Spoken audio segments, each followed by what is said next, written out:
अस्सलाम वालेकुम students, hope you are doing well. Accounting circle के चैनल के ऊपर खुशामदीद।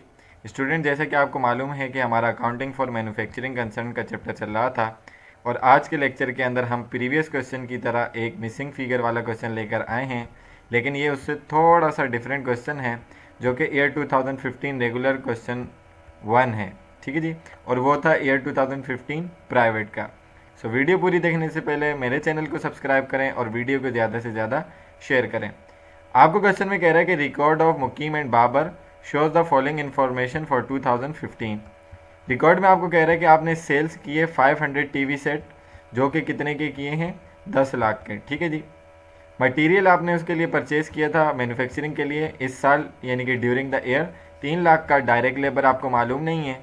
फैक्ट्री ओवरहेड आप किस तरीके से मालूम, फैक्ट्री ओवर हेड के हवाले से क्या कह रहे हैं, 2/3 ऑफ डायरेक्ट लेबर। ठीक है ना, यानी कि अगर डायरेक्ट लेबर की कॉस्ट के 3 हिस्से किए जाएँ तो उसमें से 2 हिस्से किसके हों, फैक्ट्री ओवर हेड के हों, जो कि कितने बनते हैं, 2 लाख। सेलिंग एक्सपेंस आपके पास होंगे 5% ऑफ सेल्स, जनरल एक्सपेंस होंगे 10% ऑफ सेल्स। इन्वेंट्री बिगिनिंग आपके पास जनवरी 1 की दी हुई है कि मटेरियल आपके पास पहले से 50,000 था। फिनिश गुड्स इन्वेंट्री 50 सेट्स की आपके पास पहले से मौजूद 70,000 की थी। No unfinish work on hand, यानी कि work in process beginning ending कुछ भी नहीं था। फिनिश गुड्स 70 सेट्स टीवी के आपके पास कितने थे, कॉस्ट क्या थी, वो आपको मालूम नहीं है। ये पर यूनिट अगर हमें पता लग जाए पिछले क्वेश्चन की तरह तो हम इससे मालूम कर सकते हैं। और रॉ मटेरियल एंडिंग आपके पास 70,000 रुपीज़ का मौजूद है। रिक्वायर्ड में आपको कह रहे हैं कि the number of units manufactured, आप ये पता करके बताएं। इनकम स्टेटमेंट बनाकर दिखाइए।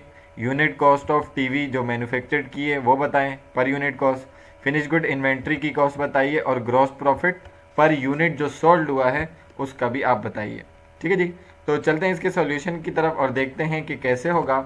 सबसे पहले कंप्यूटेशन फॉर यूनिट्स मैन्युफैक्चर, जो मैन्युफैक्चर किए हैं, तो एंडिंग इन्वेंट्री में आपके पास जो बच गए वो 70 यूनिट्स थे, आपने जो बेचे वो 500 हैं। इसका मतलब आपके पास 570 यूनिट्स अवेलेबल थे, 500 बेच दिए, बाकी बच गए 70। और बिगिनिंग में जो यूनिट्स थे वो 50 थे, माइनस किए तो 520 यूनिट्स आपने ड्यूरिंग द पीरियड बनाए। ठीक है ना, 50 पहले थे, 520 बनाए, तभी तो 570 हुए। उसमें से आपने 500 बेचे और आखिर में 70 बच गए। ठीक है जी। इसके बाद सेकंड पार्ट उसने इनकम स्टेटमेंट का मांगा है, तो हम इनकम स्टेटमेंट बनाएंगे और यहाँ पर मैंने इनकम स्टेटमेंट के अंदर ही कॉस्ट ऑफ गुड्स सोल्ड और कॉस्ट ऑफ गुड्स मैन्युफैक्चर्ड को एक साथ बनाया है। ठीक है जी।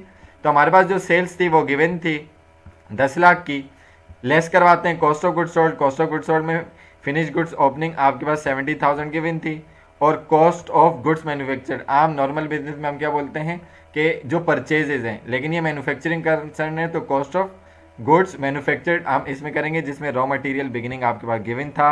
मटेरियल 3 लाख का परचेज किया था तो raw material available for use 3.5 lakh का आ गया। एंडिंग इन्वेंट्री 70,000 थी, लेस की, तो डायरेक्ट मटेरियल आपने कितना यूज़ किया, 280 का।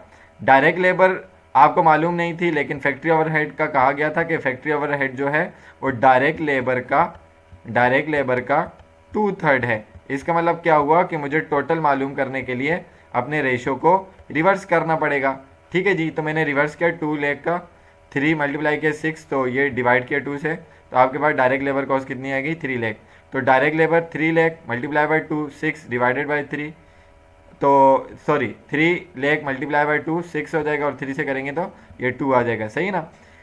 उसके बाद आपने प्राइम कॉस्ट यानी कि डायरेक्ट लेबर में डायरेक्ट मटेरियल को ऐड किया, तो प्राइम कॉस्ट के अंदर आपने फैक्ट्री ओवर हेड की ऐड किया, तो इस मंथ की या इस ईयर की आपके पास कॉस्ट ऑफ गुड्स मैन्युफैक्चर्ड आ गई।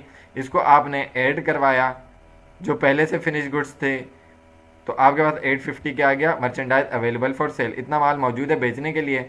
उसमें से एंडिंग जो है फिनिश गुड्स एंडिंग, ये आपके पास मौजूद नहीं था, ये 1,05,000 है, ये हमने मालूम करना है।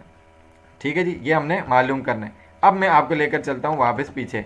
तो कंप्यूटेशन फॉर यूनिट कॉस्ट कितनी थी, उसका फॉर्मूला क्या होगा, कॉस्ट ऑफ गुड्स मैन्युफैक्चर, जो कि हमने 780 की।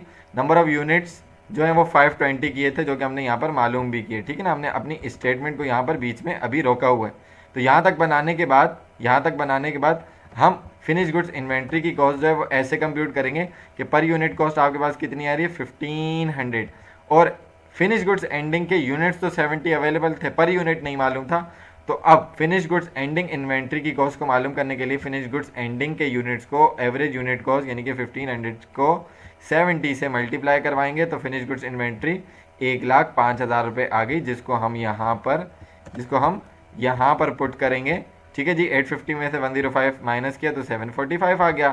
तो 10 लाख में से 745 माइनस किया तो 255 का आपको ग्रोस प्रॉफिट हो गया। एक्सपेंसेस के अंदर सेलिंग एक्सपेंस था जो कि 10 लाख का यानी कि सेल्स का 5% है जो कि 50,000 आ गया। जनरल एक्सपेंसेस सेल्स का 10% है जो कि 1 लाख आ गया। टोटल ये हो गया 1.5 लाख। आपने ग्रोस प्रॉफिट में से माइनस किया तो आपके पास नेट प्रॉफिट कितना आ गया, 1,05,000 रुपये। ठीक है जी, तो आपके पास ये 3 पार्ट हो गए, यानी कि 4 पार्ट हो गए, एक ये और एक आपके पास इनकम स्टेटमेंट, उसके बाद computation for unit cost, ending inventory भी साथ साथ देख ली।